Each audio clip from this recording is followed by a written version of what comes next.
Quería mostrarles algo, ¿sí? Signos a módulos. Vista del estudiante. Bueno.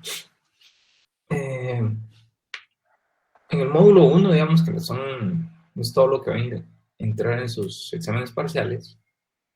Hemos visto nada más el tema de paradigma orientado a objetos y hoy vamos a empezar a ver este tema que se llama arquitectura en capas, monolítica y arquitectura en microservicios. Lo de paradigma orientado a objetos, pues creo yo que vamos a regresar a esto más adelante para poder ver las relaciones que hay entre las clases, ¿verdad? Las distintas relaciones que pueden haber entre distintas clases. Por ahí les envié un mensaje en el transcurso de la semana, se me complicó un poquito,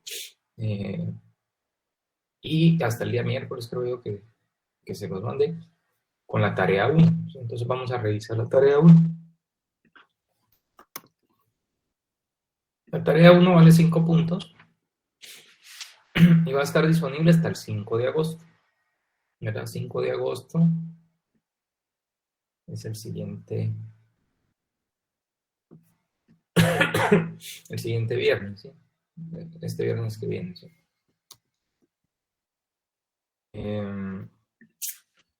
Dice, dentro del siguiente proyecto de NetBeans, descargar, dice, o sea, aquí está el enlace, encontrarán un documento llamado ejercicio donde se explica en detalle qué deben resolver. La forma de entrega será enviar un screenshot del código de la clase y la salida de la consola. Primero quería preguntarles si tienen alguna duda, si es que ya revisaron esta tarea.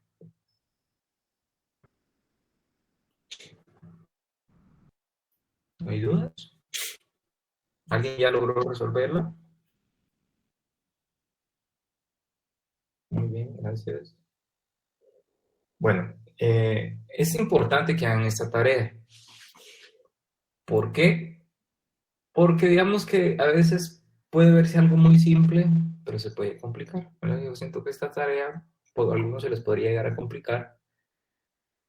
Y digamos que dentro de su primer parcial viene un ejercicio similar. ¿Sí? ¿Por qué similar? Porque las clases van a ser muy similares a las de este ejercicio. Por ejemplo, va a haber una clase avión, va a haber una clase jet. Pero lo que tienen que resolver es distinto, es decir, va a haber otro código que tiene como que pedazos de instrucciones que no, donde ustedes tienen que seleccionar cuál es la instrucción correcta para que cuando ejecuten todo el programa puedan generar la salida correcta, ¿sí? ¿Cuál va a ser la diferencia entre la forma en que se van a resolver esta tarea en el examen? ¿Sí? En el examen, si quieren voy a tratar de dibujarlo mejor. Voy a generar una pizarra. Vamos a ver.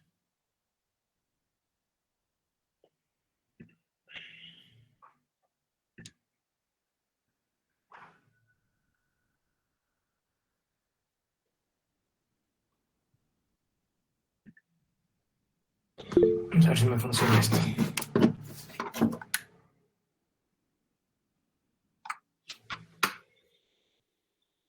Dame un segundo.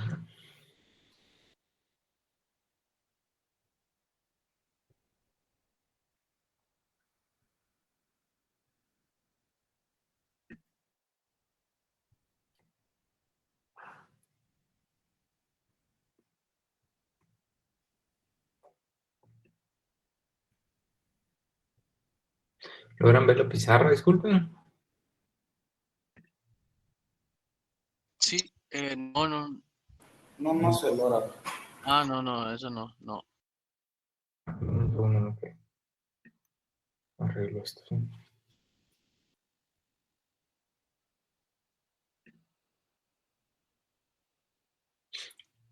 ¿Ahora? No. Se quedó compartiendo la tarea de Canva.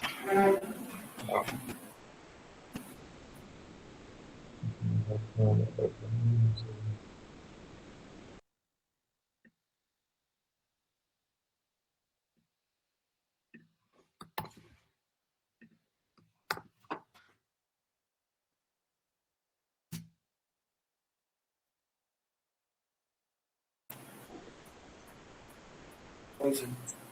Ahora sí, mira. Ah, perfecto. Va.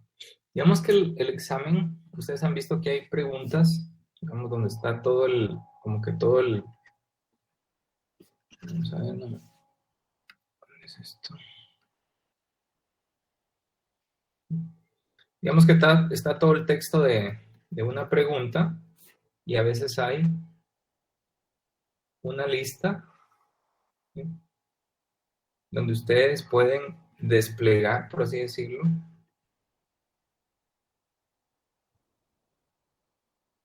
una serie de posibles respuestas. Entonces imaginemos que así va a venir esta parte del examen. Digamos que esto es una línea de código, vemos la línea 1 de código, va a haber un trozo de código, que sería estas X que aparecen acá,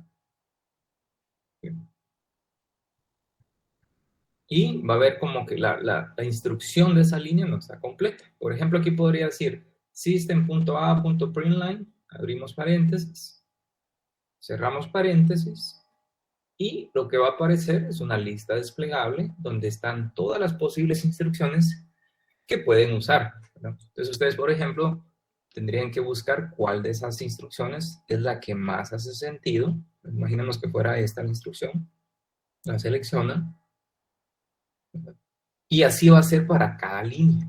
Entonces, no cada línea, sino puede ser que hayan líneas que no tenga que seleccionar nada, ¿verdad? Digamos que aquí hay otra línea con instrucciones, punto y coma, una tercera línea, ¿verdad?, con más instrucciones,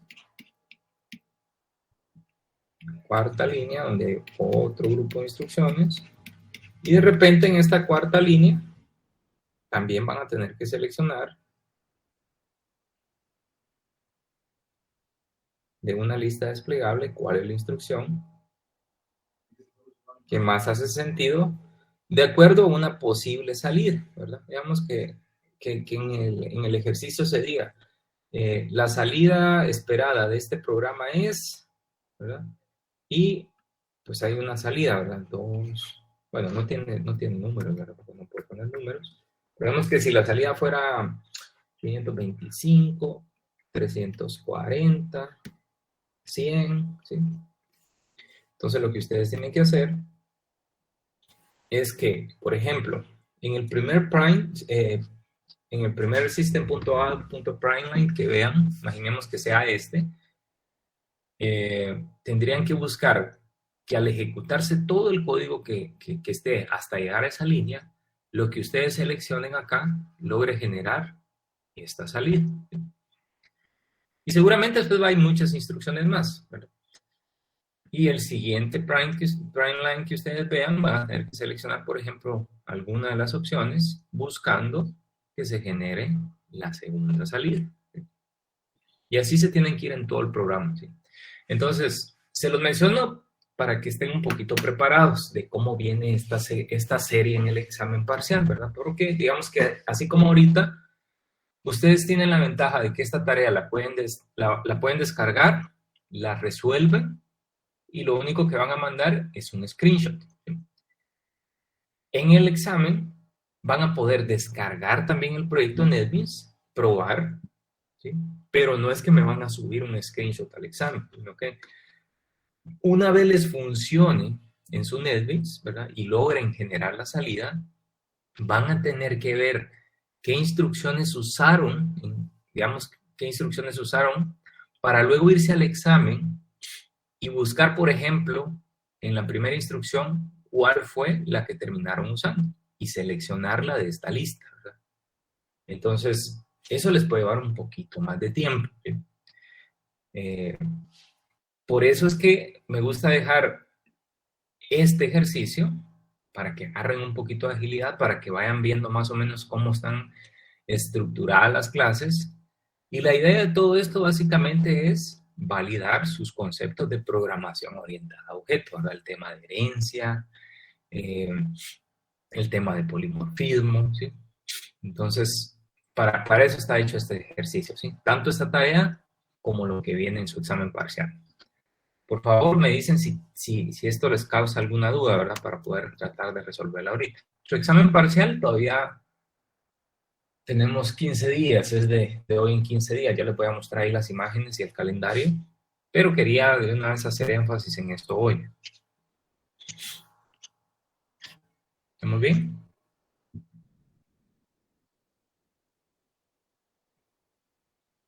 Bueno, déjenme ubicar una imagen que les quiero mostrar, ¿sí?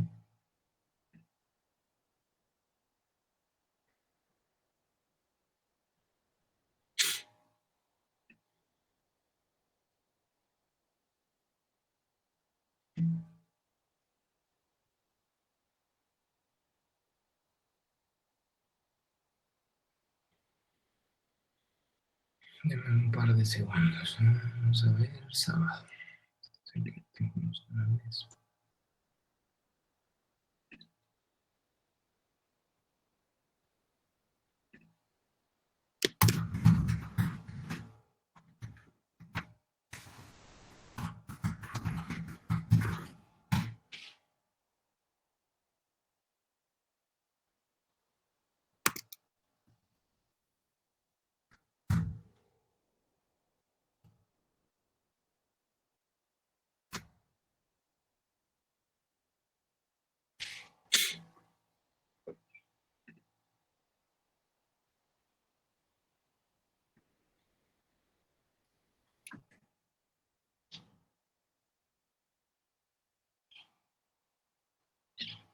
Voy a compartirles.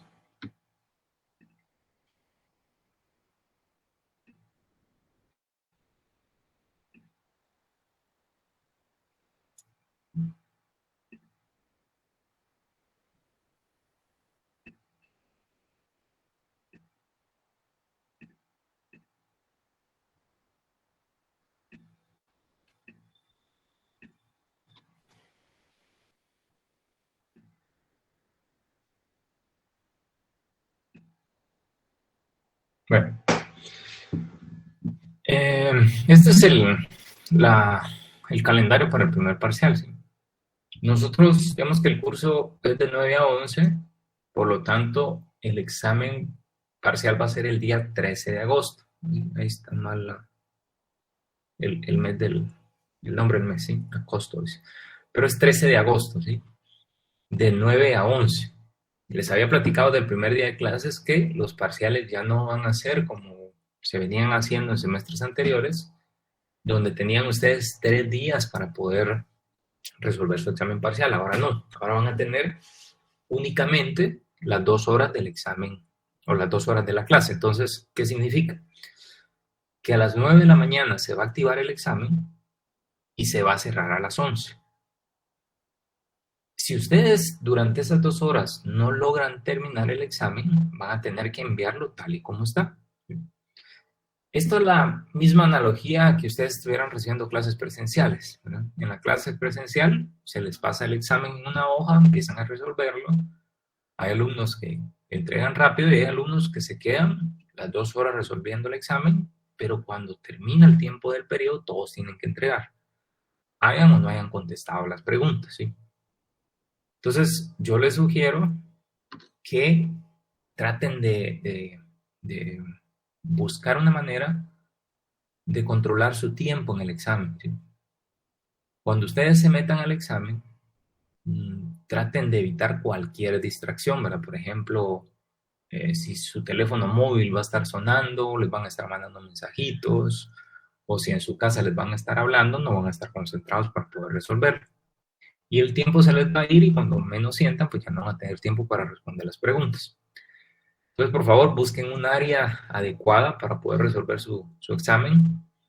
Midan sus tiempos, ¿verdad? Estén conscientes de que ahora pues, les puede vencer el tiempo y no van a tener pues otra forma de poder resolver el parcial, ¿verdad? O sea, está básicamente limitado por esas 2 horas, ¿sí? ¿Qué más? Bueno, simple y sencillamente eso. Mi examen todo se resuelve en línea, en el sentido de que no es que van a descargar un archivo de Word, lo van a llenar y me lo van a subir, no. el examen está totalmente en línea en el sentido de que todo lo tienen que responder en la plataforma de Canvas. Incluso lo que les acabo de explicar, ¿verdad? Van a poder descargar el código fuente del proyecto, van a poder hacer sus pruebas ahí en su NetBeans, por ejemplo, pero no es que me van a subir algo, ¿sí? Eso les va a servir nada más para poder descargar el proyecto, hacer sus pruebas en su computadora y cuando lo tengan resuelto, se tienen que ir al examen a responder, ¿sí? Entonces, por favor, hoy es el momento de escuchar sus comentarios o sus dudas, ¿verdad? Si tienen alguna duda o comentario, por favor, hacérmela saber. Estamos bien.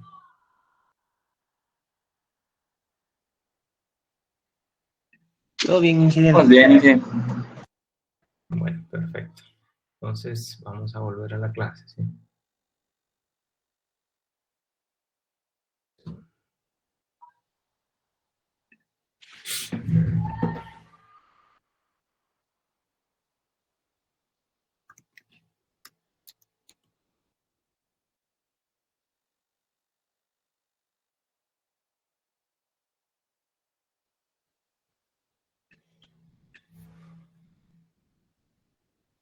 Vamos entonces a revisar dónde nos habíamos quedado en el tema paradigma de orientación a objetos.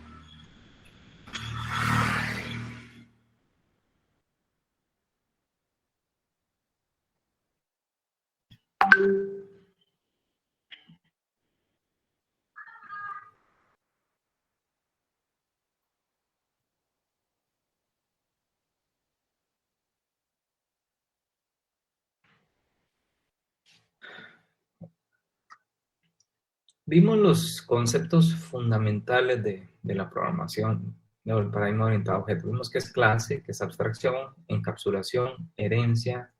Creo que nos faltaba polimorfismo y relaciones de clases. O polimorfismo creo que lo avanzamos mientras me volví a cargar el NetBeans la semana pasada. Me voy a mover al final de la presentación a donde iba, ¿sí?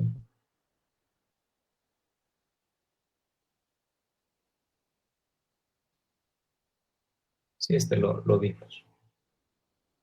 Bueno, voy a avanzar un poquito en esto, pero creo que vamos a hacer una especie de corte en esta presentación, porque las relaciones de clases me gusta enseñarlas más adelante, cuando ya estamos viendo UML. Entonces, vamos a ver hasta dónde llegamos en este documento, ¿sí? Envío de mensajes, dice. La comunicación entre los objetos se da por medio del envío de mensajes en el mundo real, ¿no? Un objeto envía un mensaje a otro para realizar una operación y el objeto receptor ejecutará la operación. Imaginemos un control remoto de una televisión, ¿verdad? Yo presiono el botón de encendido, ¿verdad? Eso envía un mensaje y la televisión recibe ese mensaje, ¿verdad? ¿Y qué está pasando? Pues estamos como que generando un comportamiento en esos objetos, ¿verdad? A través del envío de mensajes. Los mensajes pueden ser enviados entre diferentes tipos de objetos. Por ejemplo, un objeto control remoto y un objeto televisión son distintos. Aquí hay una imagen, ¿verdad? Nos menciona el envío de mensajes entre distintos objetos. Y digamos que eso ocurre en la programación, porque cuando yo estoy programando, y por ejemplo digo avión, punto, get velocidad, ¿verdad? Estoy como que diciéndole a la clase avión que me devuelva la velocidad. Y seguramente lo estoy haciendo desde otra clase, desde el objeto de otra clase. Entonces, esa es la forma en que interactúan los objetos, ¿verdad? Y básicamente lo que hacemos nosotros cuando programamos, porque si yo hago un get, si yo hago un set, si yo hago un new, si yo hago un system.out, lo que estoy haciendo es enviando mensajes, por así decirlo, ¿sí? Intercambiando información entre distintos objetos, entre distintas clases, ¿verdad? Esta clase principal que creamos la semana pasada, ahí hay un objeto de la clase principal y ese objeto estaba creando o enviándole mensajes al objeto avión, por ejemplo. Bueno. Esto de relaciones de clase lo voy a parar aquí hoy. Quiero cubrir el otro tema y vamos a ver si todavía entra en el primer parcial. Pero les quiero dar un adelanto. ¿Qué son las relaciones entre clases? Las clases pueden tener distinto tipo de relación. Aquí están los tipos: asociación, agregación, contención, dependencia y generalización. Estas relaciones y estos nombres que se le dan son los nombres que maneja el estándar UML, que es lo que vamos a empezar a ver seguramente después del segundo parcial. Entonces, por eso es que a veces lo dejo al segundo parcial para verlo todo junto. Entonces, la asociación, la agregación son cosas que existen dentro de un diagrama, por ejemplo, de clases, pero cuando hablamos, por ejemplo, de generalización o herencia, eso no solo existe en un diagrama de clases, puede existir a nivel UML en otros tipos de diagramas, ¿verdad? Entonces, vamos a ver cómo se tiene que realizar el modelado de clases.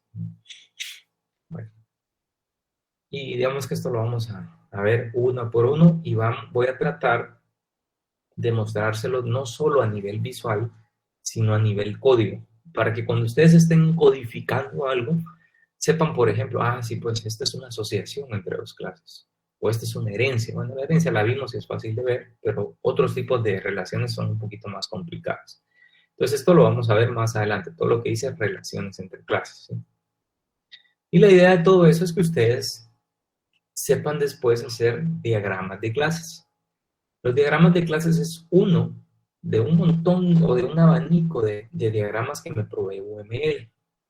¿Cuál es el objetivo de un diagrama? Pues el objetivo de un diagrama es que de una forma visual, ¿sí?, a través de no escribir mucho texto, yo pueda entender cómo está constituido, en este caso, un sistema, ¿sí? Entonces, por ejemplo, cuando yo veo esta gráfica, cuando veo este diagrama, yo entiendo que esta cajita es una clase, que lo que está al principio de la cajita o ese primer apartado es el nombre de la clase. El segundo apartado son las propiedades de la clase y el último apartado son los métodos. Y cada línea que une a las clases representa una relación. Y esta flecha, ¿verdad?, que tiene un triángulo acá y que está vacío, representa la herencia. Pero, por ejemplo, este tipo de relación es distinto, ¿verdad? Si se dan cuenta, aquí hay números entre las clases. Esto ya no es una flecha, sino un rombo. El rombo está lleno. Entonces, eso significa algo. Entonces, yo tengo que aprender qué significa esto. Si vemos esto, se parece a la que estábamos allá. La diferencia nada más es que el rombo está vacío. Y eso significa otra cosa. Aquí, por ejemplo, estoy viendo que tiene una flecha que tiene, también la flecha está vacía, pero en este caso el tipo de línea es discontinuo. Entonces eso significa otra cosa. Bueno, ¿por qué a mí me gusta explicar bien este tema? Porque cuando ustedes están en el último semestre, bueno, sí, en el último semestre, ustedes llevan el curso de proyecto de graduación 2. El proyecto de graduación 1 lo llevan a principios de semestre y en esos dos proyectos, el siguiente año, ustedes tienen que, digamos que se llama trabajo de graduación porque al final ustedes tienen que construir o definir una especie de tesis. Y la tesis tiene un formato y parte de la tesis ustedes tienen que documentar seguramente, si su tema tiene que ver con el desarrollo de software, un sistema. Todos los años que yo reviso las tesis, porque digamos nos ponen a revisar cierta cantidad de tesis a cada catedrático, me doy cuenta que la mayoría de estudiantes fallan cuando hacen sus diagramas. Porque cuando llevan estos cursos piensan que un diagrama solo es unir dos cuadros con una línea. Pero no se ponen a pensar que cada línea, cada tipo de flecha, si la línea es continua o discontinua, significa una u otra cosa, ¿sí? Entonces, muchas veces yo, en la primera revisión que hago, mando a los alumnos a que cambien sus diagramas, ¿sí? Y hacer diagramas cuesta, lleva tiempo, ¿no? Entonces, cuando les mando a cambiar sus diagramas, a veces han puesto 10, 15 diagramas en su tesis, pero los hicieron mal, porque nunca le pusieron foco a cuál es el estándar UML, ¿sí? Entonces, yo los invito a que le pongan atención a esto que vamos a ver a partir de su segundo parcial, ¿sí? Perdón, después del primer parcial. Pero de momento lo voy a dejar hasta ahí, ¿sí? Denme un segundo. Ahorita todavía no vamos a ver las relaciones de clases. Hoy vamos a ver este tema que se llama arquitectura en capas, ¿sí? Solo le voy a quitar un minuto, ¿sí? Es que necesito un poquito de agua, ahorita regreso.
Muy bien, vamos a continuar. Voy a descargar esta presentación.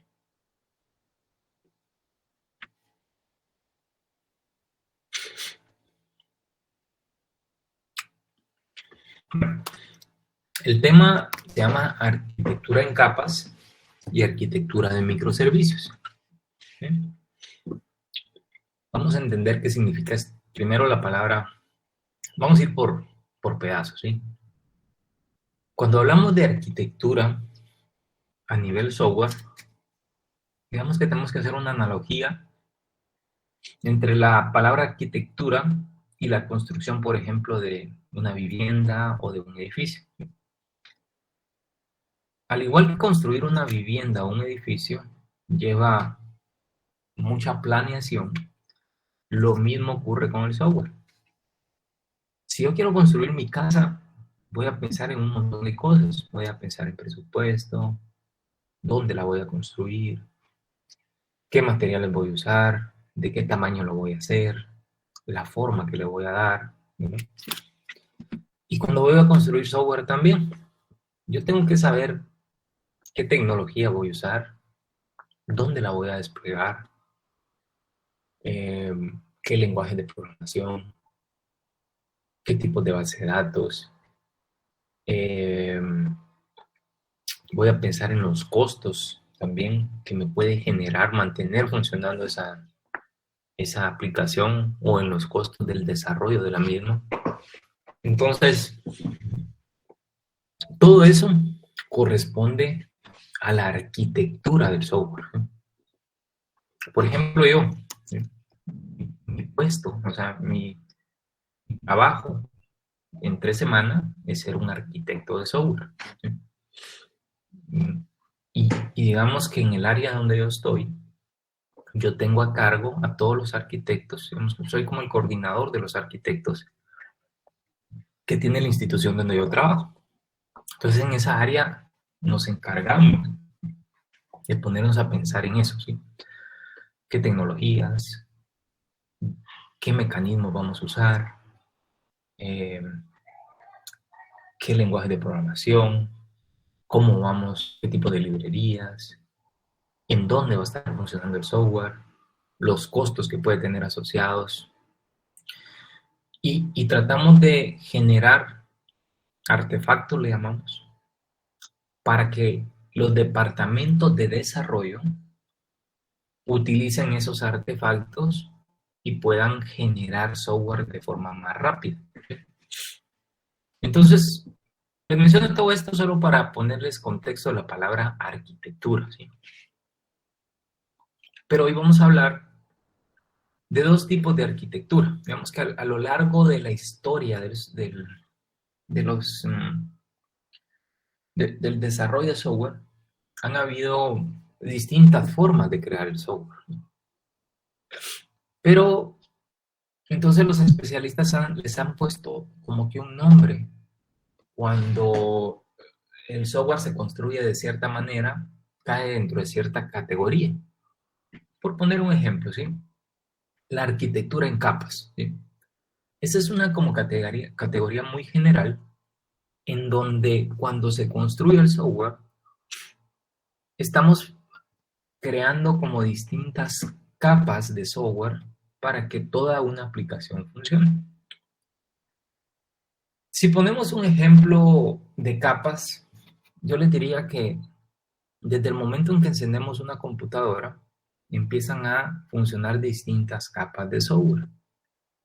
Por ejemplo, para que la computadora encienda, ¿verdad? Y que digamos que todo el tema electrónico empiece a funcionar, yo necesito de una capa de software que, digamos que el BIOS, por así decirlo, ¿sí? Porque después del BIOS viene otra capa de software que es el sistema operativo.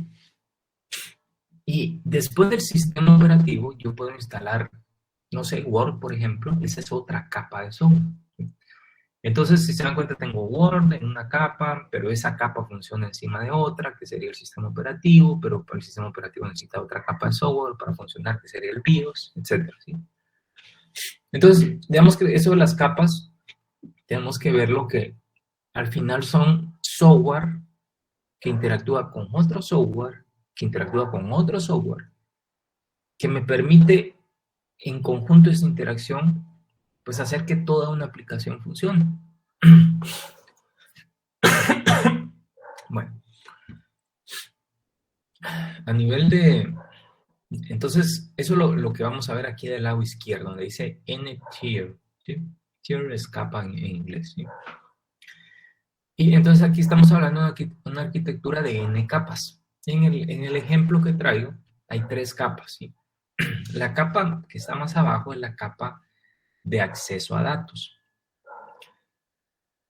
Esta capa, digamos que si lo viéramos a nivel de código fuente, sería un proyecto de software. Imaginemos un proyecto en NetBeans que tiene todas las clases y paquetes necesarios para acceder a la información. Entonces, ¿qué tipo de clases habría en esta capa? Todas aquellas clases que, por ejemplo, me permitan acceder a la base de datos o hacer consultas a la base de datos, insertar, actualizar datos. A toda esa capa o a todas esas clases en conjunto se le denominan capa de acceso a datos. Y en la práctica, digamos, así se trabaja. Por ejemplo, donde yo trabajo, existen muchos proyectos creados con una arquitectura de N capas. Entonces, hay un proyecto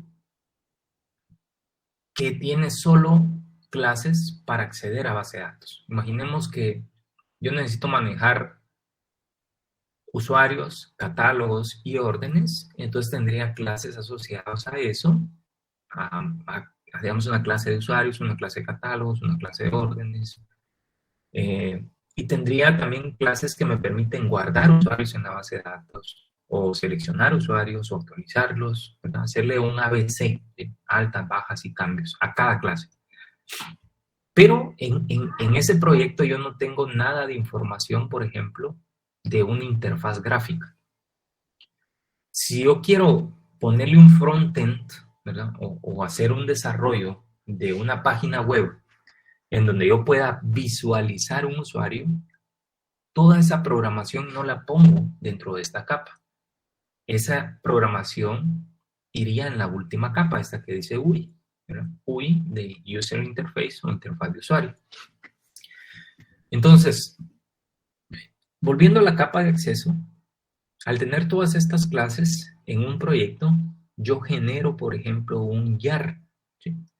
Un YAR, pues es una forma de empaquetar todo ese proyecto y generar una librería. Entonces, los programadores, digamos que cuando yo tengo un proyecto grande, digamos que 10 personas, yo podría destinar a 3 programadores a que construyan esta primera capa de acceso a datos. Entonces ellos tendrían que, en base a los requisitos del software, entender cómo desarrollar las clases, ¿sí? Porque el desarrollo que ellos hagan o la librería que ellos hagan le va a servir al resto del equipo que va a estar trabajando en estas otras capas, ¿verdad? Entonces también separar en capas, digamos, una de las ventajas es que los equipos se pueden distribuir el trabajo que tienen que realizar, ¿sí? Otra de las ventajas también es que si esta capa de acceso a datos me va a servir en múltiples lugares, yo podría, la librería que yo genere acá, usarla en este proyecto y llevármela a otros proyectos subsiguientes, ¿sí? Entonces, lo que estoy creando es, o lo que estoy aprovechando es la reutilización de software o la reutilización de componentes, ¿verdad? Es algo que me promete el paradigma orientado a objetos que puedo hacer, ¿sí? Bueno, entonces esta es una capa de software, pero no es suficiente para que tengamos una aplicación completa. Me voy a saltar a la capa de arriba, que es la capa de interfaz de usuarios, ¿sí? Entonces, en esa capa de interfaz de usuarios, como su nombre lo indica, interfaz para usuarios, yo tendría que generar páginas web, por ejemplo, que me muestren todas las propiedades de un usuario. Imaginemos que yo quiero agregar un usuario, entonces yo crearía una página web donde esté el nombre, el apellido, la contraseña, el número de teléfono, etcétera, ¿sí? Pero es algo ya visual, ¿sí? Entonces, aquí estarían todas las páginas HTML, los CSS, ¿sí? Y ustedes han visto que en los anuncios donde quieren contratar personal a veces dice, necesito programador frontend o necesito programador backend, ¿sí? Un programador frontend trabajaría en esta capa, ¿verdad? Porque es el encargado de diseñar las páginas, de pintarlas, de agregar los componentes necesarios y visuales que le permiten a un usuario interactuar con un sistema. Por ejemplo, cajas de texto, tablas, combo, listas desplegables, botones, imágenes, etcétera, ¿sí? Entonces, todo eso va en esta capa. Pero digamos que para que esta capa termine obteniendo la información y mandándola a la base de datos, de alguna manera, digamos que un usuario se quiere agregar a un usuario, entonces yo desplegaría una página y el usuario empezaría a teclear los datos que quiere guardar, ¿sí? Pero cuando presiona un botón, esta capa de cierta manera tiene que mandarle la información a esta capa que está aquí para que con la programación que se ha hecho, esa información termine guardándose en la base de datos. Entonces ahí hay una capa intermedia, y es la capa que se llama lógica del negocio, ¿sí? Esto también tiene, si lo vemos desde un punto de vista, tal vez con algo que pudieron haber visto en programación web o en análisis de sistemas 1, esto tiene mucha relación con el modelo vista controlador también, ¿sí? El modelo vista controlador, tenemos el modelo, que es toda esta capa de aquí abajo. ¿Por qué se le llama modelo? Porque estamos modelando el mundo real. Entonces, cuando yo creo una clase que se llama usuario, yo estoy modelando el mundo real. Y cuando ustedes escuchan la palabra modelo, dentro del ámbito del software, se refiere a todas aquellas clases que terminan modelando el mundo real y que permiten, de cierta manera, terminar almacenando la información del mundo real. Entonces, yo tengo una clase que se llama usuario y esa clase me permite guardar un usuario en la base de datos. Esta clase forma parte de mi modelo, ¿sí? Pero volviendo a MVC, modelo vista controlador, ¿verdad? Entonces ya vimos que esto es el modelo, la vista es lo que el usuario va a ver, es decir, la interfaz de usuario, y nos faltaría el controlador. Y precisamente el controlador es el que se encarga, ¿verdad?, de la lógica del negocio, ¿sí? El controlador sería este de acá, ¿sí?, el de en medio. Modelo sería la capa de acceso a datos, vista sería la capa UI, controlador sería la capa de reglas del negocio, ¿sí?, o la lógica del negocio. Entonces, imaginemos que yo quiero agregar un usuario, pongo los datos aquí en una página web, presiona un botón y el controlador o la lógica del negocio se va a encargar de validar todas aquellas reglas que se deben de cumplir, por ejemplo, para agregar un usuario. Imaginemos que el usuario puso una contraseña de 2 letras y nuestra política de contraseñas es que tiene que tener por lo menos 8 caracteres. Entonces eso se podría validar aquí en la lógica del negocio. Entonces cuando se presiona un botón se mandan a llamar a clases que validan cosas, y si las validaciones no se pasan, entonces estas mismas clases devuelven información acá para que se muestre un error en la pantalla. Por ejemplo, su contraseña es muy débil.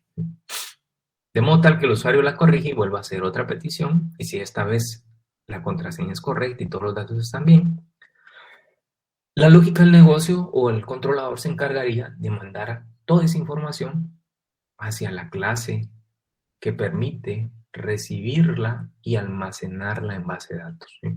Entonces, si se dan cuenta, son clases enviando la información a otras clases, ¿verdad?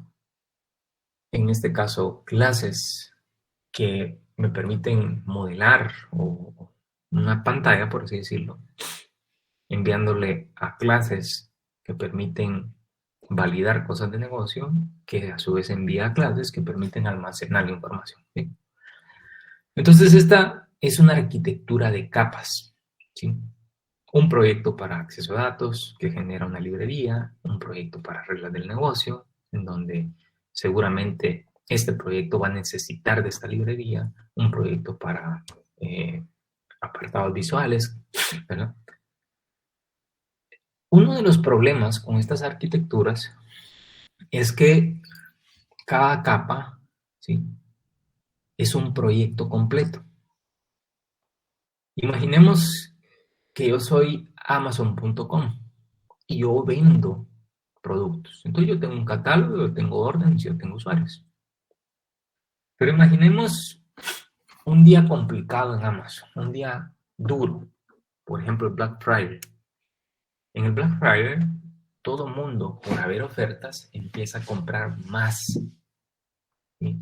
Entonces, si, por poner un ejemplo, si diariamente se venden 10 millones de productos en Amazon, el Black Friday va a ser no de 10 millones, sino de 500 millones de productos, ¿sí? Entonces la carga para esos sitios web cada vez es más, digamos que durante un periodo de tiempo es más grande. El problema con esto es que no todos los usuarios que entran a la página de Amazon van a comprar, algunos solo van a curiosear. Y Amazon tiene que ser o utilizar sus recursos de forma óptima. ¿Qué significa? Que un día como el Black Friday, donde ellos están acostumbrados a tener 10 millones de ventas, van a tener que aprovisionar más recursos para que su aplicación siga funcionando y no colapse. ¿Qué significa aprovisionar más recursos? Yo voy a tener que tener más servidores para poder atender todas las peticiones que llegan en ese día, ¿sí? Entonces, ¿qué hacen las empresas? Las empresas no tienen un solo servidor donde tienen su aplicación desplegada, sino tienen cientos, ¿verdad? Algo como Amazon tiene miles de servidores. Entonces la carga se distribuye entre esos servidores. El problema con este tipo de arquitecturas es que si yo tengo todo un proyecto de esta manera, cada vez que yo voy a poner mi aplicación en un nuevo servidor, me la tengo que llevar toda completa, ¿sí? Y el problema radica en que tal vez no es esa la necesidad, porque en un día como el Black Friday, probablemente, a pesar de que mucha gente entra a comprar, también mucha gente entra a curiosear. Entonces, resulta que yo tengo que estar duplicando esto en cientos o miles de servidores, cuando tal vez la necesidad sea que yo necesite ampliar más, por ejemplo, aquella porción de mi proyecto que se dedique, por ejemplo, a mostrar el catálogo de productos, ¿sí? Porque digamos que en una tienda, en línea, lo que la gente va a entrar a ver primero es productos. Pero digamos que de 100 usuarios que entran a ver los productos, 5 o 10 compran. Entonces eso significa que lo que más se está usando en mi aplicación es el catálogo, no tanto las órdenes. Entonces, yo tengo que estar duplicando mi aplicación completa, porque así fue construida. No puedo decir, yo solo voy a agarrar la parte de los catálogos y la voy a desplegar en un nuevo servidor. No puedo, porque desde que se construyó completa, ¿sí? Digamos un proyecto donde están todos los usuarios, catálogos y órdenes. Entonces yo tengo que estar duplicando cosas que no necesito en otros servidores. Por eso surge la arquitectura de microservicios. La arquitectura de microservicios también tiene internamente como una arquitectura de capas, ¿verdad? Donde tenemos datos, reglas del negocio e interfaz de usuario. Pero la idea es dividir esto, ¿sí? Si se dan cuenta, aquí está en un color usuarios, en otro color catálogos, en otro color orden. Entonces, en vez de yo tener un proyecto que tenga toda la capa de datos, yo ahora tengo un proyecto que maneje mis usuarios e internamente puede tener las capas que necesite. ¿Sí?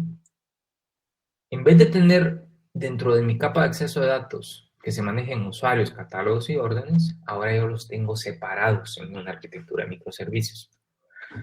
¿Esto qué me va a permitir? ¿Sí? Para eso traigo esta imagen. Y lo traigo con dibujitos, por así decirlo. En una arquitectura monolítica, miren lo que pasa.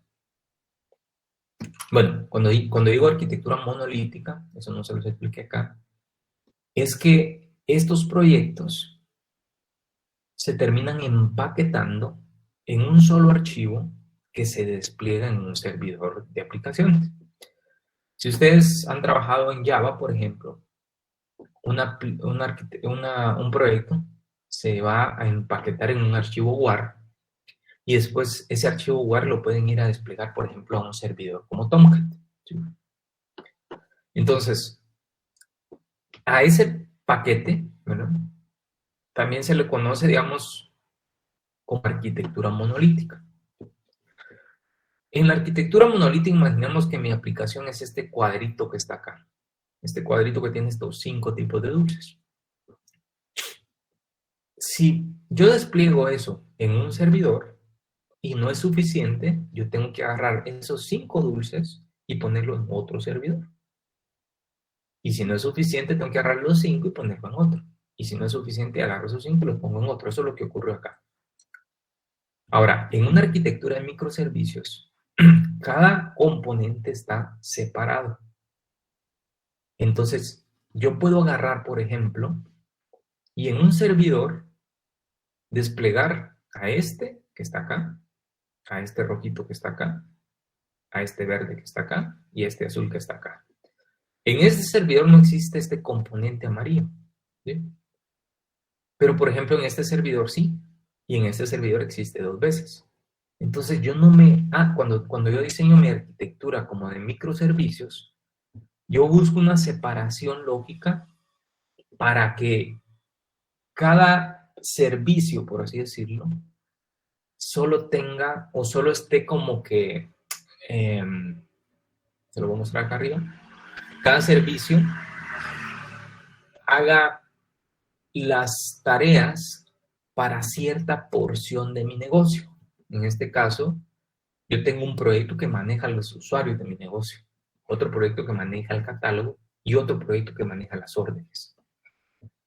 Entonces, si en algún momento yo fuera Amazon, por ejemplo, y yo necesito ampliar mi infraestructura para soportar mayor carga en mi catálogo, yo puedo hacerlo.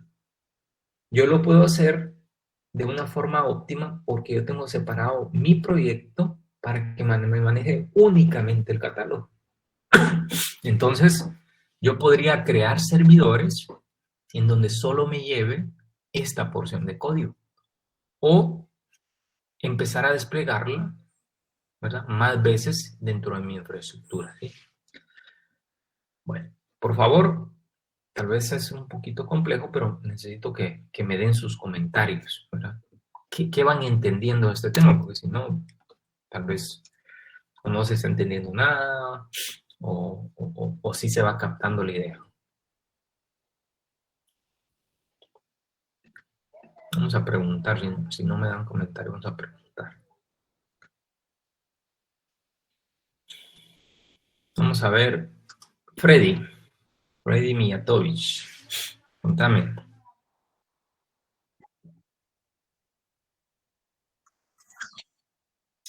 Digamos, primero, si tenés dudas.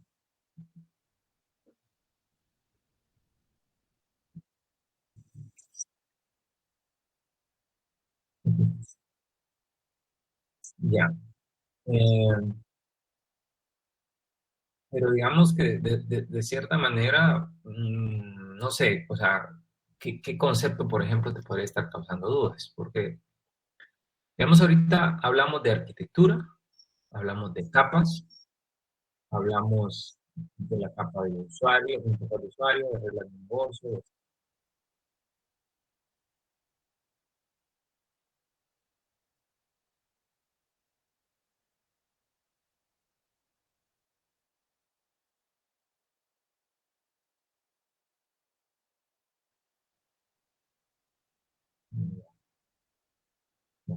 ¿Ven mi pizarrón?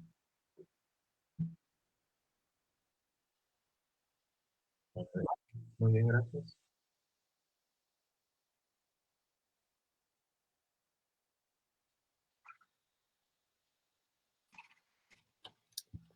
No funciona mi lápiz. Ahí está. Bueno, imaginemos que tenemos a varias personas que van a trabajar en un proyecto.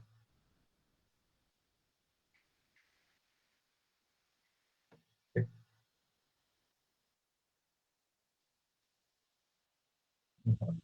Para cuatro personas. ¿Sí? Cuando decimos capas,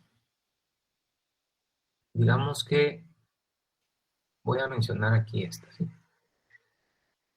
Viene esta persona y dice, yo voy a trabajar en la capa de acceso a datos.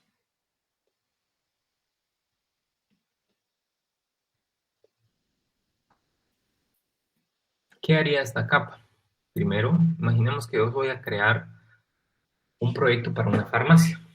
Entonces, esta persona empezaría a crear clases, por ejemplo, para modelar qué es un medicamento.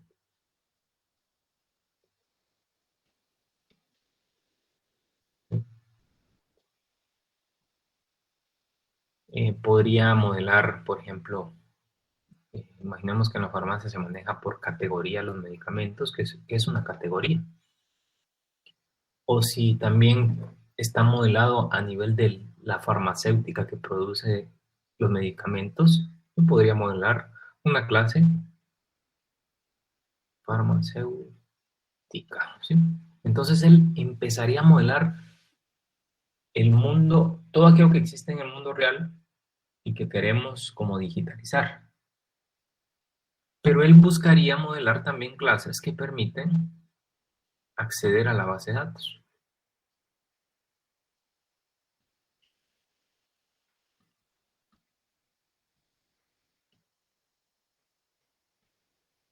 Porque esa es la idea de esto. ¿Sí? De esta capa se va a encargar nada más de eso,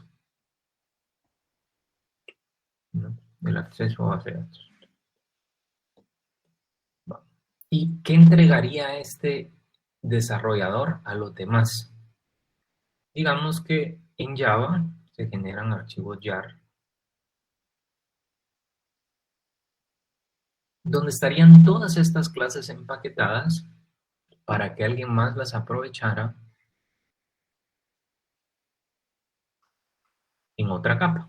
Entonces habría otro proyecto que utilizaría este archivo jar para la reglas del negocio. Vamos a ponerle aquí negocio. Y digamos que aquí podría estar trabajando este desarrollador y este otro. ¿Sí? ¿Qué harían ellos? Pues también programar. Imaginemos validador de medicamentos. Vemos que eso fuera una clase. ¿Qué haría esta clase? Pues esta clase se encargaría de recibir la información cuando alguien quiera agregar un documento. ¿Sí? Si lo queremos agregar es porque no existe en la base de datos. Pues imaginemos que este desarrollador está trabajando en páginas HTML para controlar la vista o la interfaz de nuestra aplicación. Digamos que está programando páginas HTML. ¿Sí? Bueno, aquí lo vamos a poner. Una página para agregar medicamentos. ¿Sí? Y para ponerla bonita está poniéndole un CSS. ¿Sí? Entonces, al final esto es puro maquetado y va a necesitar en algún momento de mandar a llamar a las reglas del negocio. Entonces, cuando alguien quiere agregar medicamentos, va a poner el nombre, la fecha, tipo de medicamento, etc. Y toda esa información que alguien teclea en esa página que esta persona construyó, se tiene que validar. Entonces, se envía esa información hacia una clase que esta persona no construyó, sino que lo construyeron estos desarrolladores. Esa clase lo que define es un método, por ejemplo, para decirle, mira, esta es la clase de validar medicamentos, y vos me vas a mandar el nombre, la fecha, el tipo, el precio, etcétera, ¿sí? A través de un método. Entonces, toda esa información la invoca este desarrollador cuando se presiona el botón agregar medicamentos. Entonces, estas dos personas se encargaron de analizar cuáles eran las reglas que iban a aplicar para validar toda la información que viniera desde la vista. Imaginemos que una de esas reglas valida el precio. Y resulta que un usuario puso un precio negativo. Entonces, esta clase se encargaría entonces de decirle el precio ingresado no es correcto. Entonces, le regresaría esa información a la página HTML y la página HTML tendría que tener la lógica para mostrar ese mensaje de error. ¿Sí? Digamos que se corrige el precio y se pone positivo y se manda. Se aplican las reglas de validación de medicamentos y no hay ningún error. Entonces, estos dos programadores utilizaron clases que este programador hizo para mandar esa información a través de un método, y estas clases se encargan, por ejemplo, de decir, bueno, creemos un objeto del tipo medicamento con la información que viene de esa clase y mandémoselo a otra clase que recibe ese objeto medicamento, y lo que hace es guardarlo en la base de datos en una tabla que se llama medicamentos. ¿Sí?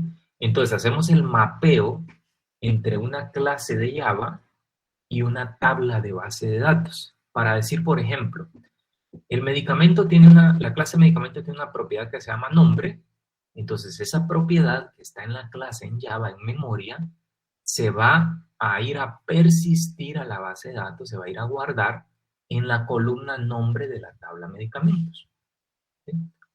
Y lo mismo con todas las propiedades de ese medicamento. Entonces lo que tuvimos acá es, en primer lugar, esto es una arquitectura de capas, ¿verdad? Hay un proyecto para el acceso a datos, hay un proyecto para el negocio y hay un proyecto para la vista. Pero lo que tienen estas capas es que manejan todo el negocio. Es decir, en mi capa de acceso a datos yo tengo cómo manejar los medicamentos, cómo manejar las categorías, las farmacéuticas, los usuarios, los vendedores, las facturas, todo en un mismo proyecto. Lo mismo pasaría con el negocio. Aquí tendría todas las reglas para validar medicamentos, facturas, usuarios, ventas, productos, etc. Y lo mismo con la vista. Aquí tendría todas las páginas para agregar un medicamento, para buscar un medicamento, para buscar una factura, para generar una venta. Y al tener todo en un mismo lugar, yo no lo puedo separar. Yo puedo separar cada capa, pero no puedo separar cada elemento que hay dentro de la capa. ¿Sí? ¿Qué pasa? ¿Sí? que cuando nuestra aplicación es muy usada, yo la voy a tener que tener en distintos servidores. Y si yo no la puedo separar, no me queda de otra que estarla replicando toda. ¿Sí? Y aquí vemos 4 cuadritos, pero en una organización grande no serían 4 los servidores, podrían ser 100, podrían ser 1000, podrían ser 10.000 servidores. Y si en 10.000 servidores estamos poniendo toda mi aplicación, puede ser que estoy desperdiciando recursos. Porque si yo lo que necesito nada más es que, como que ampliar mi cobertura para mostrar los medicamentos, pero no para las categorías, pero no para la farmacéutica, pero no para los usuarios, pero no para las ventas, entonces yo estoy desperdiciando recursos porque estoy duplicando cosas que en esos servidores no necesito. Entonces por eso es que surge la arquitectura de microservicios, en donde tenemos que buscar una forma de separar los componentes, porque cuando uno de ellos se necesite, porque hay mucha demanda, yo lo pueda desplegar, pero aislado, no en conjunto con los demás. En una arquitectura de microservicios yo podría tener 100 servidores atendiendo mi catálogo, 5 atendiendo mis usuarios y 10 atendiendo mis órdenes. Pero en una arquitectura de capas, si yo necesito 100 servidores para mi catálogo, en esos 100 servidores tendría que poner todo. No podría decir, no podría separar los usuarios de los catálogos, porque desde que se creó la aplicación estaba completamente junto todo, ¿sí? Entonces estaba todo muy, ¿cómo es esta palabra que se me olvidó? Entonces, es una palabra en el paradigma orientado a objetos. Ay, se me olvidó. Se me olvidó. Voy a ver si la recuerdo. Pero digamos que la palabra ahorita es junto. Está todo unido. ¿Sí? Está todo ligado. Bueno, voy a continuar un poquito. En una arquitectura monolítica, siguiendo la analogía, en una arquitectura monolítica, yo tengo las cosas así. Un componente para mi interfaz de usuario. Ahí tiene toda la interfaz de usuario, todas las páginas de todo mi negocio. Todas las reglas del negocio están aquí. Y todo lo que permite acceder a base de datos está junto. Pero en una arquitectura de microservicios, yo podría tener, por ejemplo, una sola capa para todas mis páginas web. Digamos que si así fuera la forma en que a mí me funciona, pues es válido tener una sola capa para mi interfaz de usuario, igual que acá. Pero lo que cambia es que ahora voy a tener microservicios. Imaginemos siempre el tema de la farmacéutica. En la farmacéutica aquí tenía todas las reglas del negocio para medicamentos, para usuarios, para facturas. ¿Sí? Ahora, ¿qué voy a hacer? Voy a aislar cada cosa. Aquí voy a tener solo mis medicamentos, aquí voy a tener mis usuarios, aquí voy a tener mis facturas, ¿sí? Aquí mis ventas y aquí mis compras. Entonces, estas dos capas se empiezan como que a partir, ¿sí?, en pedacitos que hagan sentido en el negocio, ¿sí? Cuando digo que hagan sentido en el negocio, es que en un negocio de una farmacéutica, pues un pedazo va a ser los medicamentos, otro pedazo van a ser las facturas, otro pedazo van a ser las ventas, ¿sí? Y al tener esto, yo también puedo decidir usar distintas bases de datos para cada microservicio, ¿sí? ¿Por qué es importante? Porque imaginemos que se arruina mi base de datos en la arquitectura monolítica. Si me arruina mi base de datos, nada de mi aplicación va a funcionar, ¿sí? Pero imaginemos que en una tienda en línea se me arruina y les quiero mostrar algo, ¿sí? Amazon.com. Cuando uno entra a Amazon, por ejemplo, me dice, mire, usted compró esto, ¿lo quiere comprar de nuevo? Ok.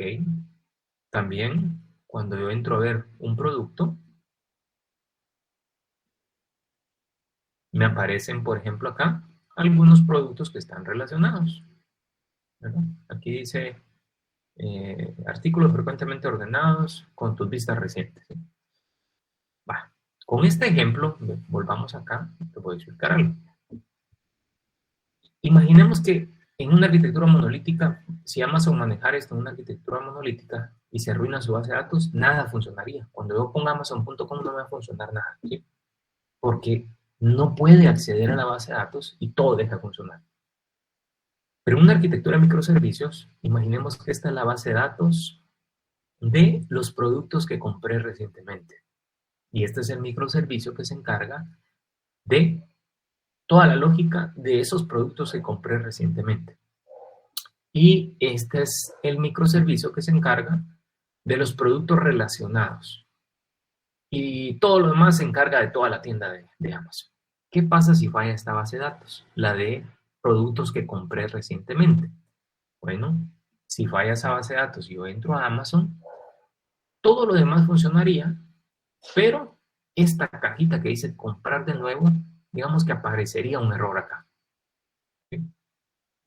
No aparecería un error porque Amazon tampoco haría eso, sino que simple y sencillamente descartaría mostrarles esto. Porque este pedacito de toda su aplicación está teniendo problemas en este momento. Hubo un problema con la base de datos que guarda esta información, pero todo lo demás sigue funcionando. ¿Qué haría Amazon? Dejaría mostrar esta tarjeta y ustedes ni lo notarían, ¿verdad? Seguramente ustedes van a comprar y ni se dan cuenta que no apareció esto. Bueno, digamos que hice una búsqueda, entré a ver este producto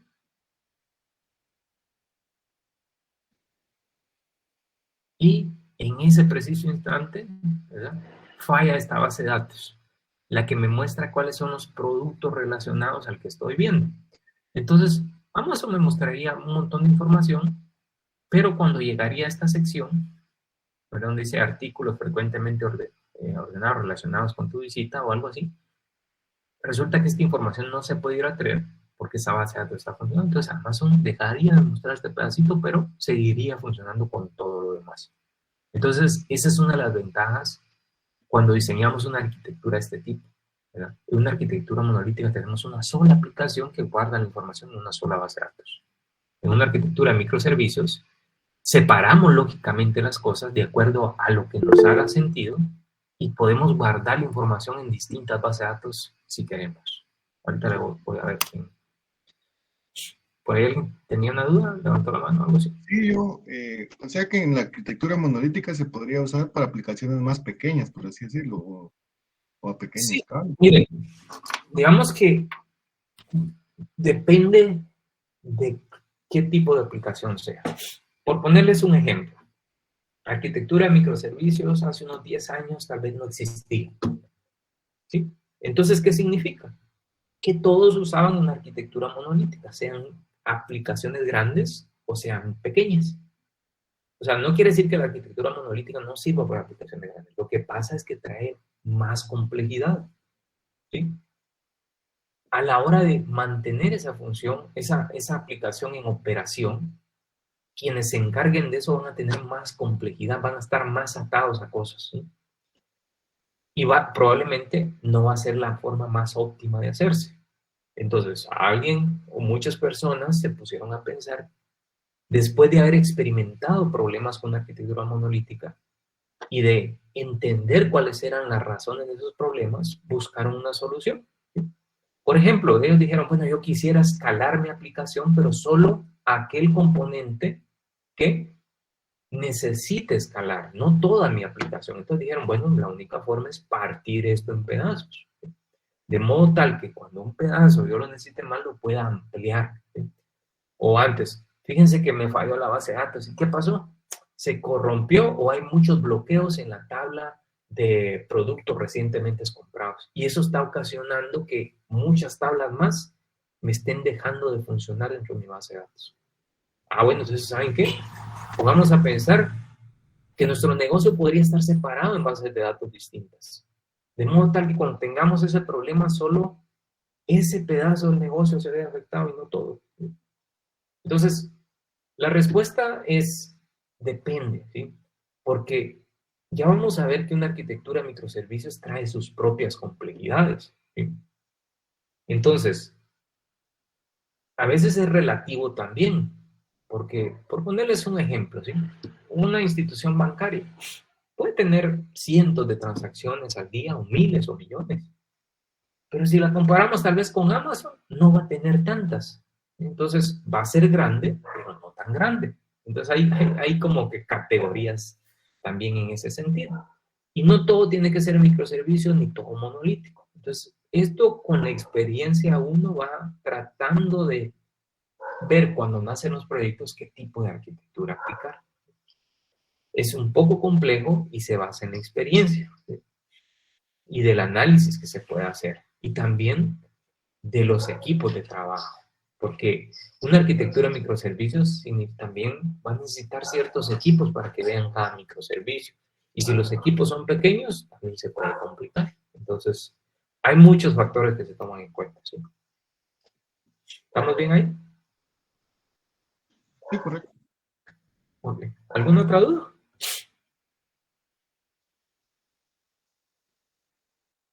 No, todo bien, ya me resolvió la que tenía. Bueno, ahora veámoslo desde el punto de vista de la construcción del software. En una arquitectura monolítica, todo un equipo de trabajo va a estar buscando cómo hacer funcionar la aplicación completa, así como está aquí del lado izquierdo. Todos trabajando sobre el mismo componente porque es uno solo. Ahora, en una arquitectura de microservicios se empieza a buscar la especialización de los desarrolladores en ciertas cosas. Por ejemplo, digamos que si tuviéramos que construir una estatua, habrían especialistas para construir los pies de estatua, otros para construir la cabeza, otro para el torso, ¿sí? Otro para las piernas. Y debería de haber una forma de ensamblar todo esto. Pero mientras que antes todos trabajaban en distintas partes y nadie se volvía especialista, ahora en una arquitectura de microservicios eso es lo que se quiere. Si vamos a Amazon, hay equipos que se encargan de la búsqueda de productos. Hay equipos que se encargan de el carrito de compras. Hay otro equipo que se encarga de llevar el control de los productos comprados recientemente, ¿no? Entonces, se empieza a dividir en equipos. Eso lo que permite también es la especialización de las personas en cierto punto del negocio. Y eso permite como que ser más ágil, ¿no? Porque yo no puedo conocer todo el negocio. Sería muy difícil que yo pudiera conocer todo el negocio de Amazon. Entonces, es más fácil que yo conozca un pedazo de ese negocio y me vuelva experto en él. Bueno, aquí hay otra imagen también, en donde me muestra el lado izquierdo la arquitectura monolítica. En el lado izquierdo, a pesar de que pudiéramos tener equipos que trabajen en distintas capas de las que vimos ahí arriba, en algún momento todos van a compartir como que el mismo código, ¿sí? El código del proyecto va a estar versionado en un repositorio y todos van a tener que estar buscando la forma de sincronizar sus cambios en ese repositorio. Y no solo sus cambios, sino probar que el cambio que yo hice no le afecta al cambio que alguien más hizo en otro lado, ¿sí? Entonces, esto se vuelve bien lento, ¿sí? Porque todos los equipos tienen que estar sincronizados para poder generar un nuevo componente de software que pueda pasar a funcionar a producción, ¿sí? En cambio, en una arquitectura de microservicios, hay equipos que manejan su propio código, ¿sí? Y ellos pueden desplegar en producción sin necesidad de esperar a otros equipos. Por ejemplo, yo le hago un cambio a mi carrito de compras, vengo, lo pruebo, y si todo está bien, lo publico. Aquí no, hago un cambio a mi carrito de compras, pero como mi carrito de compras depende tal vez del equipo que maneja los usuarios y el equipo que maneja las formas de pago, pues tengo que esperar a que ellos me den su visto bueno, a que hagamos pruebas en conjuntos para poder publicar. Entonces es otra de las ventajas que se tiene. Y lo que habíamos hablado, ¿verdad? De cómo se despliegan las aplicaciones, ¿verdad? En una aplicación monolítica, si yo tengo una aplicación de este tipo, digamos que este componente rojo es un pedazo de software, el naranja es otro, no sé si usted lo ve en amarillo o lo ve en algún naranja, y el verde es otro. Entonces, cuando yo necesito publicar mi aplicación en un servidor, yo agarro toda la aplicación y la pongo ahí. En otro servidor toda la aplicación y en otro toda la aplicación, ¿sí? Tengo que desplegar la aplicación completa. Pero en una aplicación de microservicios, si yo tuviera dos aplicaciones distintas, por ejemplo, una que maneja un componente que está representado aquí por el color rojo, otro verde, otro amarillo, y la aplicación 2, un azul, un morado y un café, ¿sí? Yo podría agarrar, por ejemplo, en un servidor, puedo poner, así como está aquí, rojo, verde, amarillo, pero este pedazo del azul lo puedo poner acá. Y para completar esta aplicación, por ejemplo, este morado aparece acá, este café aparece acá. Entonces, cuando hay peticiones, dependiendo hacia dónde se quiera ir, ¿verdad? Toda la aplicación 2, los servidores que podrían estar atendiendo esa aplicación 2, tenemos un segundo esto.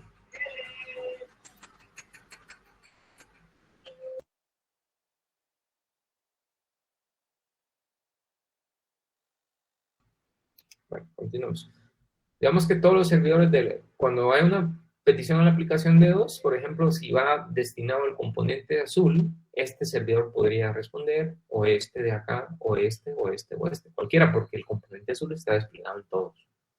Pero si fuera el morado, la petición no se enviaría a este servidor porque no está ahí ese componente. Pero estos tres, este y este, cualquiera de ellos podrían atender esa petición hacia ese componente.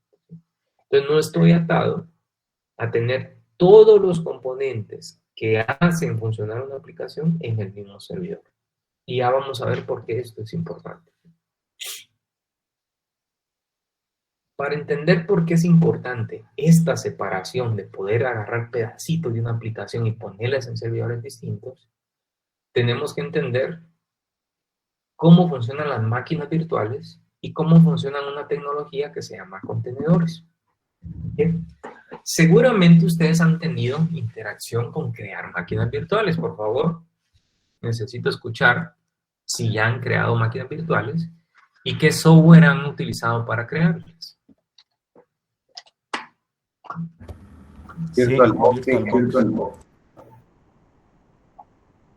VirtualBox, perfecto. Hay otro que se llama VMware.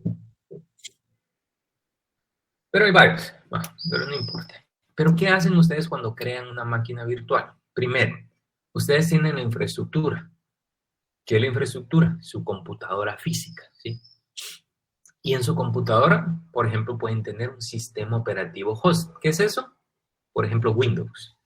Tengo mi hardware, tengo Windows instalado en mi computadora e instalo un hipervisor.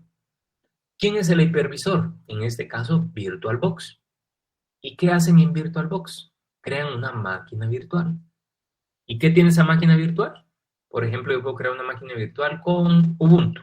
Entonces, ¿qué estoy creando? Una máquina que tiene un sistema operativo. ¿Y para qué quiero Ubuntu? Seguramente para desplegar ahí una aplicación. Entonces, mi aplicación se despliega con sus librerías en Ubuntu, que está funcionando encima de VirtualBox, y VirtualBox está instalado en Windows sobre mi hardware. ¿Estamos bien ahí? Sí. Perfecto. Ahora, ¿qué son los contenedores? En primer lugar, veamos, antes de explicar, cuál es el problema con esta solución. El problema aquí es que yo tengo prácticamente, estoy duplicando sistemas operativos por todos lados. Porque primero tengo Windows, y aquí tengo Ubuntu, y aquí puedo tener otro Windows, y aquí puedo tener, hablemos de Linux, ¿sí? Por ponerlos una idea. Aquí puedo tener como sistema operativo en mi computadora instalado Ubuntu. En Ubuntu puedo instalar VirtualBox.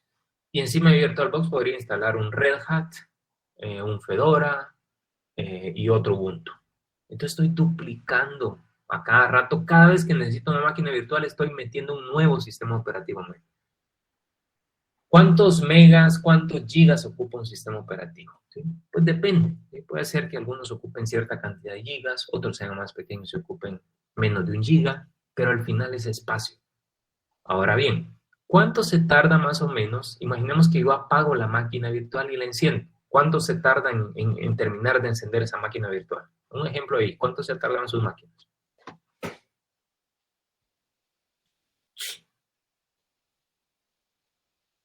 Las máquinas virtuales.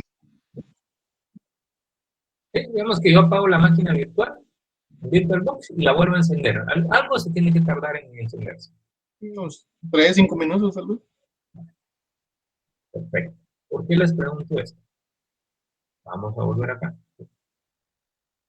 Imagínense esto. Yo soy Amazon y tengo una máquina virtual con mi aplicación monolítica.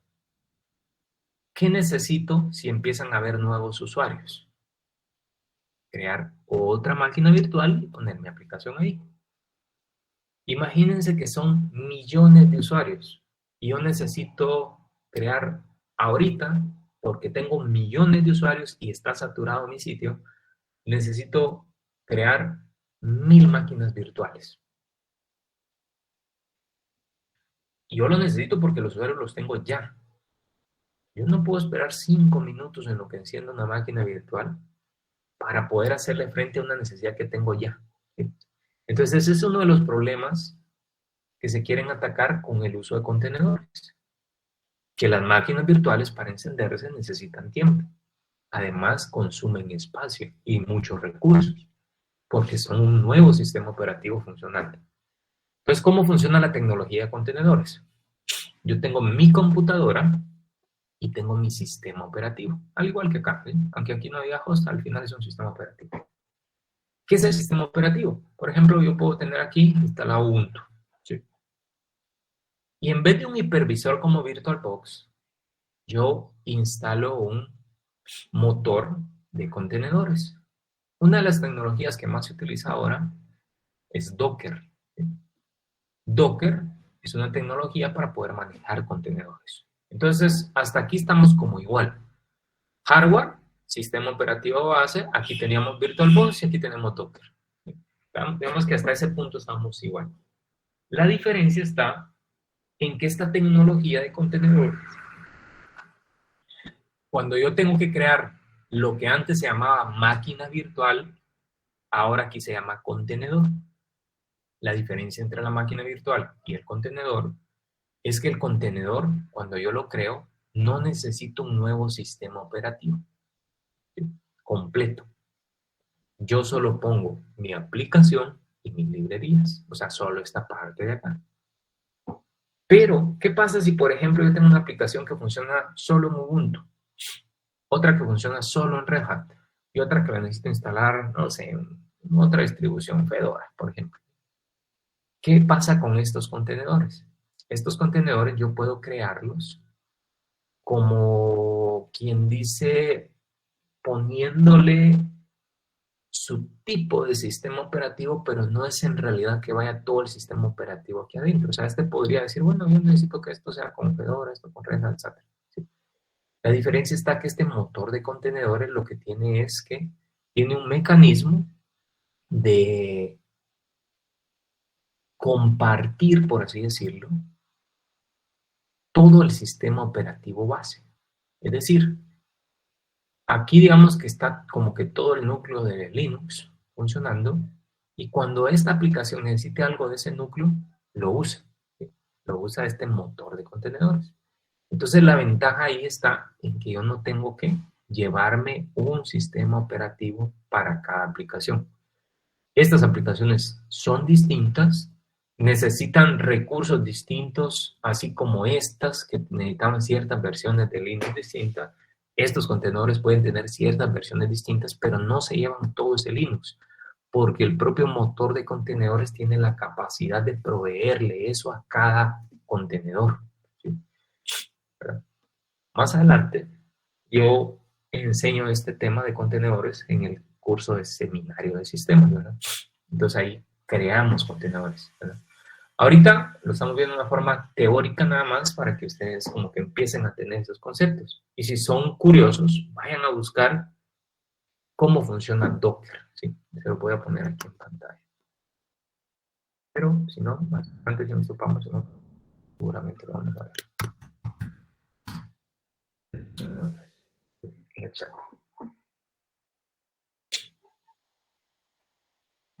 Docker, ¿sí?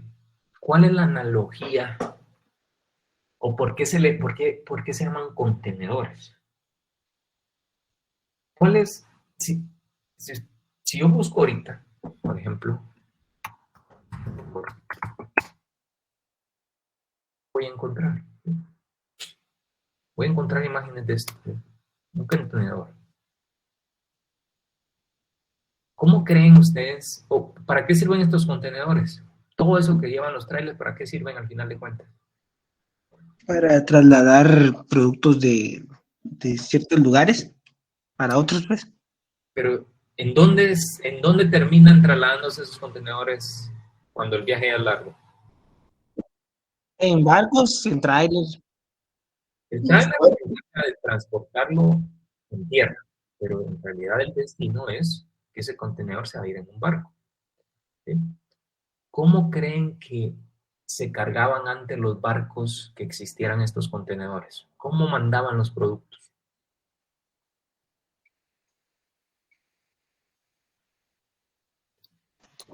Altos, tal vez regados, ¿no sé. ¿Cómo? Todos regados, granel. como tanates, así. ¿En qué?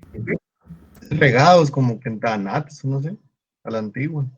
A la antigua. Canastas, cajas, de madera, de lo que sea.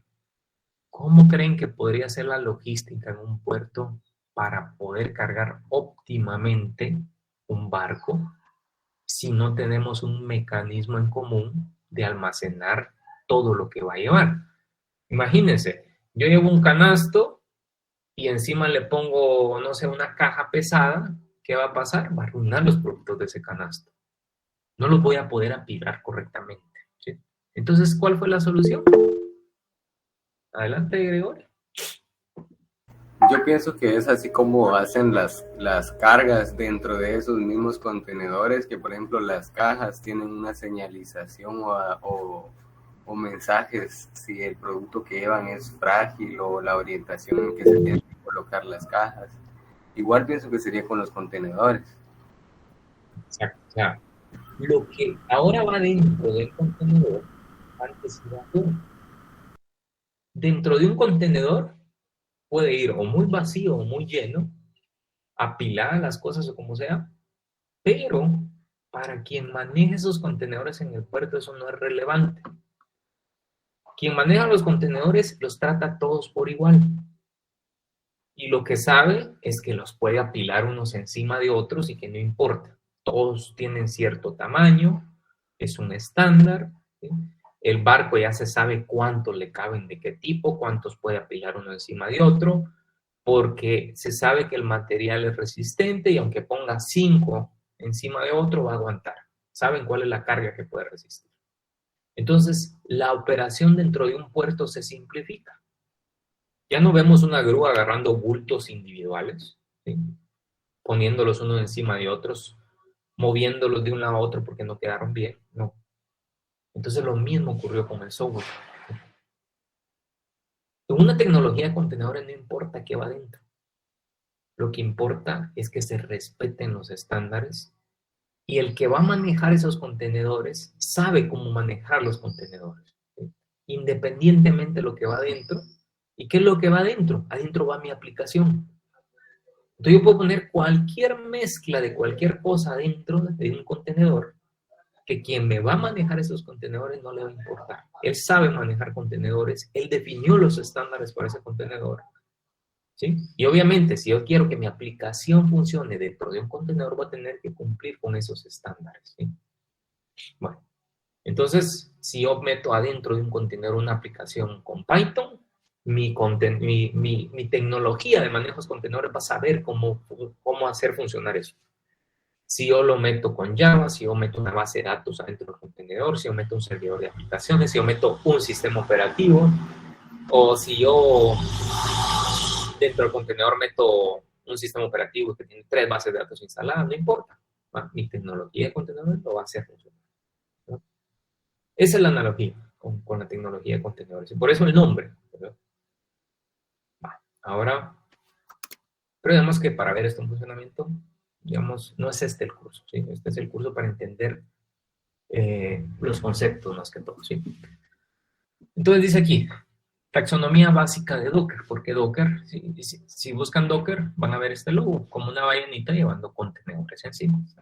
Ese es el logo dice, ¿sí? Hay 3 cosas que tenemos que distinguir cuando hablamos de esta tecnología. Existe algo que se llama registry o registro. Hay otro concepto que se llama imágenes y otro que se llama contenedor. Vamos a ver primero el concepto de imagen. Una imagen de Docker, ¿sí?, es algo estático. Algo que, digamos que una imagen es cuando yo defino cómo o qué va a ir adentro de un contenedor. Entonces yo defino que dentro de un contenedor va a haber una base de datos, que un contenedor voy a instalar cierta librería, o cierto sistema operativo, o cierta aplicación con un lenguaje. En el momento en que yo estoy definiendo eso, estoy construyendo una imagen, ¿sí? Pero eso es algo estático, es una definición. Es como cuando ustedes crean una clase en Java. Solo están definiendo con una clase qué propiedades y qué métodos lleva un objeto, ¿sí? Lo mismo es aquí. Una imagen es algo estático. Pero en Java, cuando ustedes corren un programa y empiezan a crear objetos de esa clase, los objetos ya son dinámicos. Lo mismo ocurre en esta tecnología. Cuando yo ya pongo esto en funcionamiento, y si en una imagen dije que iba a instalar una aplicación de Java con una base de datos MySQL, un Ubuntu, cuando yo pongo a correr eso, al nombre que se le da a eso es un contenedor. O sea, un contenedor es algo corriendo, algo dinámico en funcionamiento. Y el contenedor se crea a partir de la definición de su imagen estática. Y esas imágenes se pueden almacenar en algún lugar que se llama registry. ¿Cuál es la idea? Si yo genero ahorita una aplicación con Java, MySQL y Ubuntu, yo guardo esa imagen, ¿sí?, para que cuando necesite correrla, pues la pueda obtener del registro y ponerla en funcionar. Si yo apago mis contenedores, mis imágenes no se pierden porque están almacenadas para poder funcionar después. Y si yo estoy construyendo software, cada vez que construyo mi software, genero una imagen y la pruebo. Si funciona, perfecto. Agarro esa misma imagen y me la llevo a un sistema productivo. Adelante. Inge, una pregunta, ¿por qué se les dice imágenes? Es el nombre. Digamos que es como que, digamos, esa pregunta es como, ¿por qué le llamaron clase a una clase en Java? ¿Sí? O sea, quienes definieron esta tecnología le llamaron imágenes, ¿sí? Más o menos... Porque como tal no son imágenes, ¿verdad? O sea, no es una imagen, digamos, visual, así como una foto, ¿sí? No se refiere a eso. Ay, perdón, dejé de compartir. Se refiere más al hecho, o hagamos la analogía, una máquina virtual. Cuando ustedes no la tienen encendida, ya tienen creada una imagen de una máquina virtual. ¿Y esa imagen qué es? Es cuando ustedes entran a VirtualBox y definen qué sistema operativo va a tener, cuánto de CPU, cuánto de memoria RAM, cuánto de disco duro. Están definiendo una imagen que después se va a convertir en algo funcional. En ese caso, una máquina virtual que ustedes van a poder encender. No sé si con eso tal vez ya queda un poquito más claro. Sí, ya está bien, gracias. ¿Ah? Se llama imagen, pero no es que sea una foto, por así decirlo, ¿sí? Vamos a volver a compartir la ventana.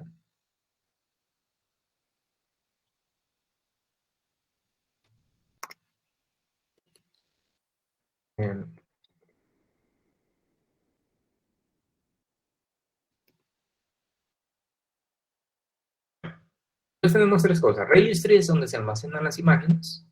La imagen es algo estático donde definimos qué lleva un contenedor. Y el contenedor es cuando ya estamos poniendo a funcionar esa imagen, es decir, lo corremos. está en funcionamiento, ¿sí? Para poder almacenar imágenes, existen tecnologías como, por ejemplo, Docker Registry, ¿sí? Docker Registry es una tecnología, ¿verdad?, de Docker que cumple con un registro. O sea, estos tres términos, imágenes, registry y contenedores, son términos de la tecnología en sí de contenedores. Docker es una de las tecnologías que permiten manejar contenedores y ha sido la más popular, pero existen otras, ¿sí? Entonces, el registry de Docker, simple y sencillamente le pusieron Docker Registry, ¿sí? ¿Verdad? También se llama Docker Hub Registry, ese es otro. O sea, este en realidad es Hosted Docker Registry, significa que yo voy a instalar en mi propia máquina el registro de Docker o en mis propios servidores. Docker Hub Registry es, yo voy a utilizar los servidores de Docker para ir a almacenar ahí mis imágenes. ¿Cuál es la analogía con esto? ¿Sí? Es como Git. Git yo lo puedo instalar en mi máquina, pero si yo utilizo GitHub, significa que voy a almacenar mi código no en mi máquina, sino en el servicio que me provee Git para almacenarlos. Así es con esto también.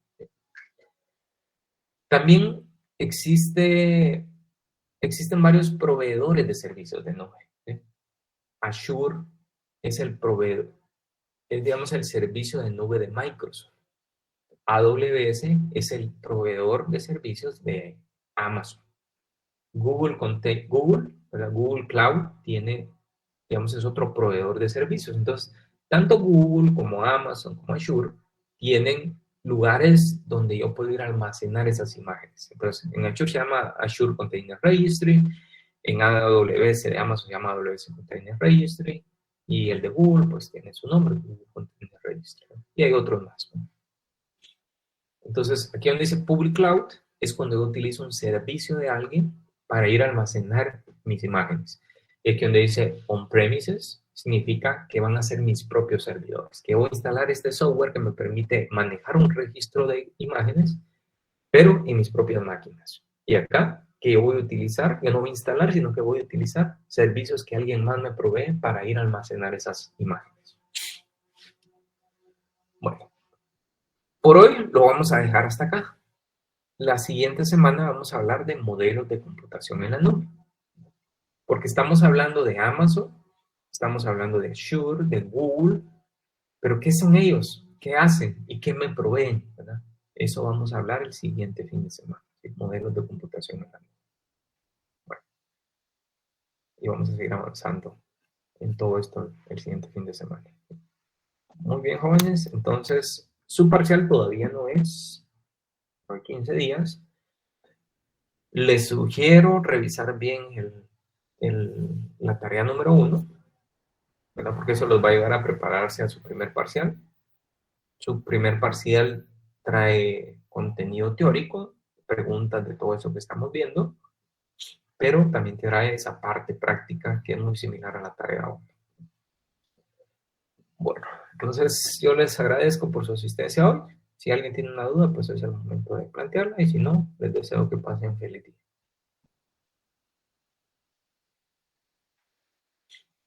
Muchas gracias, Cintia. Gracias, ingeniero.